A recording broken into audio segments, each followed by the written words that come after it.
Bonjour. L'un des principaux objectifs de la physique de ce siècle est l'élaboration d'une théorie de la gravitation quantique, c'est-à-dire une théorie qui unifierait la relativité générale d'Einstein, décrivant les phénomènes gravitationnels à grande échelle, avec la mécanique quantique, décrivant les particules élémentaires et leurs interactions à très petite échelle. Au-delà du souci d'unifier toutes les lois de la physique connues, bien une théorie de la gravitation quantique pourrait résoudre certains problèmes posés par la physique actuelle. Par exemple, que se passe-t-il vraiment au fond des trous noirs, ou bien le Big Bang a-t-il vraiment été le temps zéro de l'univers? Alors c'est un véritable casse-tête, et des dizaines de chercheurs, parmi les plus réputés, y travaillent depuis 50 ans sans être encore parvenus à une solution satisfaisante. Mais de nombreuses pistes, toutes fascinantes, sont explorées. Alors pour ma part, j'ai travaillé durant 6 ans à la rédaction d'un ouvrage de synthèse sur la gravitation quantique, intitulé donc L'écume de l'espace-temps. Alors, je l'ai achevé en décembre dernier, mais en raison de l'épidémie du coronavirus, sa publication aux éditions Odile Jacob a été repoussée à l'automne prochain. Alors, confiné dans mon appartement marseillais, tout comme vous dans les vôtres, j'ai entrepris d'en présenter de larges extraits dans une série de vidéos que j'enregistre à domicile et qui sont disponibles sur ma chaîne YouTube, ce qui me permet d'attirer donc l'attention du public, en quelque sorte de lui mettre la puce à l'oreille avec ses profondes interrogations sur la nature ultime de notre univers. Alors le titre du livre et la série de vidéos, donc L'écume de l'espace-temps, est inspiré d'une citation du poète et philosophe Paul Valéry, qui au début du XXe siècle a écrit les événements sont l'écume des choses, mais c'est la mer qui m'intéresse. Alors c'est aussi inspiré d'une brillante hypothèse avancée dans les années 1950 par le grand physicien John Wheeler, qui a imaginé qu'au niveau ultra-microscopique, la structure même de l'espace-temps n'était pas fixe, mais en perpétuel changement, agitée de fluctuations d'origine quantique, à l'image un peu d'une mer en pleine tempête.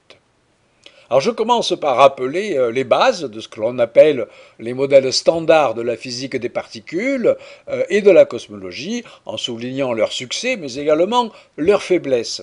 Oui, parce que malgré leur très grande efficacité pour décrire la nature physique du monde, ils se heurtent à un certain nombre de problèmes qu'ils ne sont pas en mesure de résoudre, comme la matière noire, l'énergie sombre, l'inflation cosmologique, les propriétés à grande échelle de notre univers, le paradoxe de l'information lié au trou noir, ou encore les singularités gravitationnelles, ces infinis de courbures et de densités qui apparaissent dans les modèles classiques, mais qui sont inacceptables pour les physiciens. Donc, je consacre une ou plusieurs vidéos à chacun de ces sujets.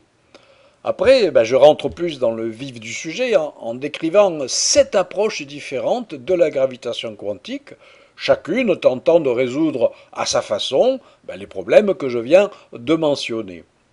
Alors les deux plus connus sont la théorie des cordes et la gravité quantique à boucle. Et je décris plus particulièrement deux conséquences particulièrement étonnantes de ces théories, à savoir le principe holographique et l'hypothèse du multivers, c'est-à-dire un ensemble contenant un nombre très très grand d'univers possibles dont le nôtre ne serait finalement qu'un cas extrêmement particulier. Mais en fait, la partie pour moi la plus excitante de cette aventure concerne en fait les 5 autres approches dont vous n'avez probablement jamais entendu parler, mais qui, bon, si elles sont pour l'instant moins étudiées que les deux précédentes, n'en sont pas moins très prometteuses. Et je crois que c'est la première fois que, toute langue confondue, un livre de vulgarisation scientifique les mentionne et tente de les décrire de façon à peu près compréhensible. Alors il s'agit des ensembles causaux, en anglais on appelle ça les causettes, les triangulations dynamiques, la gravité à sécurité asymptotique, la gravité émergente, ou encore la géométrie non commutative, qui est peut-être d'ailleurs mon approche préférée. Et pour finir, en fait, je fais le point sur l'hypothèse d'un avant Big Bang, lequel ne marquerait plus le temps zéro de l'univers. Alors nul ne sait si parmi toutes ces théories, l'une d'elles est suffisamment dingue pour avoir une chance d'être correcte, comme le physicien Niels Bohr aimait répéter à ses étudiants. Mais ce qui est certain, c'est que ces théories, encore en construction, remettent tout en question le fondement intégral de notre entendement de l'univers.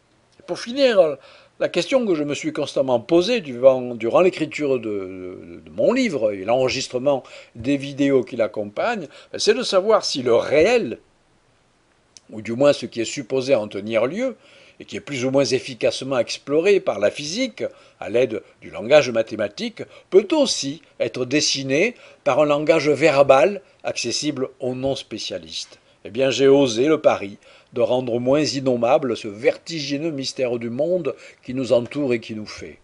Et sa réussite serait que le lecteur et l'auditeur, c'est-à-dire vous, acceptant son étrangeté de forme et de contenu, y gagnent à cueillir quelques pierres durables, au moins le temps du confinement, qui n'est après tout qu'un très bref mouvement d'univers.